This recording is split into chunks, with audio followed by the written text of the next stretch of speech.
Welcome to Lectio Divina Reflections, Thursday after Epiphany.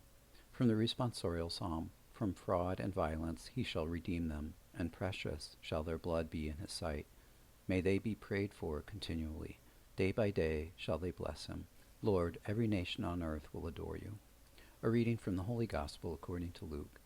Rolling up the scroll, he handed it back to the attendant and sat down, and the eyes of all in the synagogue looked intently at him. He said to them, "Today this scripture passage is fulfilled in your hearing." And all spoke highly of him, and were amazed at the gracious words that came from his mouth. In the town where he grew up, Jesus goes, according to his custom, to the synagogue on the Sabbath, and there begins his public ministry. He fulfills the scripture passage of Isaiah.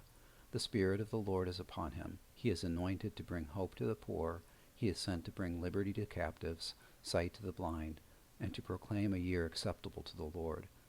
Perfectly accomplishing the will of the Father as the Messiah, Jesus does all of this and invites us to be sons and daughters in his mission of loving and serving one another with the love of the Father who, as John said, loved us first. Today, in our earthly lives, we can ask how we live out the values of the kingdom of God. God, help me understand that it was the Messiah, Jesus Christ, your Son, who said in the synagogue, "Today this scripture passage is fulfilled in your hearing." John said, "Beloved, we love God because he loved us first." I know, Lord, you call me to obey your commandments by loving others, freeing them, and bringing God-centered gladness and sightedness to fellow sinners.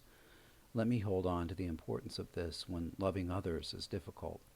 But let me take to heart that you loved me first, and that any good I accomplish will come from the gift you give to me. It is you, Lord, who liberate and free me to receive and give away your love to others.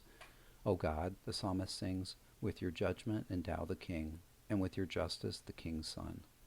Glory be to the Father, and to the Son, and to the Holy Spirit, as it was in the beginning, is now, and ever shall be, world without end. Amen.